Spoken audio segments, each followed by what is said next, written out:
Hey guys, Petzergling Daz here with the third game of the MSL Finals, the Lost Saga MSL, JangBi vs Luxury, and we've seen just an excellent series so far. Two just long, drawn-out, 25-minute macro games, just both players playing almost flawlessly, and just very small mistakes and really good plays costing both the games. So I'm really looking forward to Destination. We've seen some awesome macro games on this map too, so I wouldn't be surprised if this series is just 700 long macro games, and I'm ready to see that. But at the same time, Luxury really known for his mid-game attacks and early-game Ling all-ins, and so I wouldn't be surprised to see one of those too. We've seen Luxury attempt it twice so far in the series. Well, the first game it was definitely, but the second it was more of a strange counterattack, but he definitely tried it the first game. And on Destination, again, you have those bridges where you can defend your natural fairly easily, but your main, you just kind of have to defend a ramp with your SimCity. But I don't think it's going to be the same thing. And the really only unique kind of strange cheese I've seen on this map is the burrow build, where you get about a control group of speedlings and then burrow them behind the minerals and unburrow them. And I haven't actually seen Luxury do that, so I don't think we're going to see that really. But I think it's just really too predictable, and that can get countered by a single pylon. So either way, I'm really looking forward to this game. What do you think? I mean, this map is Destination. We saw right when it came out, it was extremely Protoss dominated. It was almost 75 or 80%, and now we've seen it swung back in Zerg favor, and Zerg won, I think, like 15 out of the last 20 games on it, so I don't really know what I really have to say about it. Statistically, it's balanced, but lately Zerg have just been dominating on it, so I guess we're just going to have to wait and see how both these players play on it. I know Hoja beat Bisu in the Pro League playoffs in this, and just for sync 1-0, so that was the most recent game I've seen, was Hoja versus Bisu, where Hoja ended up taking out Bisu. So, I don't know, I guess just to wait and see. I really expect another standard play from JangBi. I don't think we're going to see any sort of cheese here, any of the games from JangBi, but I wouldn't be surprised to see some sort of all-in for Luxury. What would you think? Well, I definitely don't expect JangBi to cheese, and it actually is pretty hard to cheese a Zerg these days with FE builds. I mean, the only really thing you can do is proxy gate, which is just super cheesy and really not even that strong. So I'm expecting JangBi to play standard for the most part. As far as Luxury goes, again, I don't think Luxury is really going to cheese either, but, you know, we might see some interesting builds from him like we saw last game. I mean, that was definitely not standard play, you know, it wasn't cheese, but it was not standard play. I mean, he didn't build a Hydralisk den the entire game. He went 4-hatch into he went 4-hatch 3-base into Hive with Mutalisks and not building a Hydra den.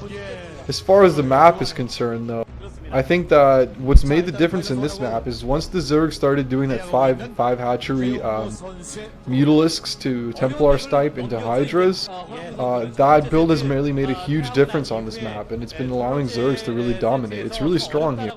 That's probably what we're going to see from Luxury. I mean, who knows. Also, a really heavy macro style, Sauron style, has been really effective on this map.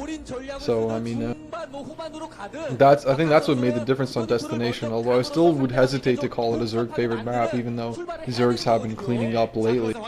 I think it's still a pretty even sort of map. I think just that build style has been pretty strong overall. I mean, we've seen Zergs do well with that on every map, so I don't think that's a factor of the map so much.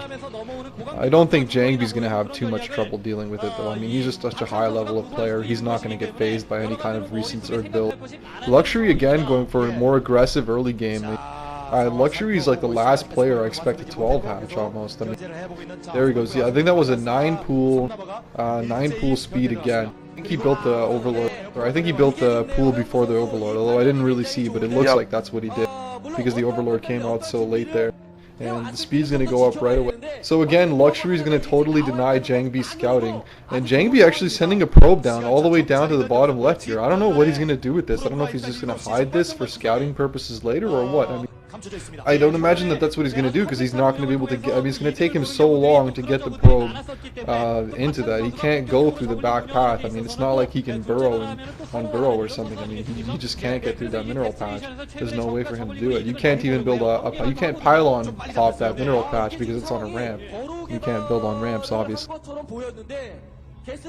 He's probably just going to try to send it all the way around the front at some point later on.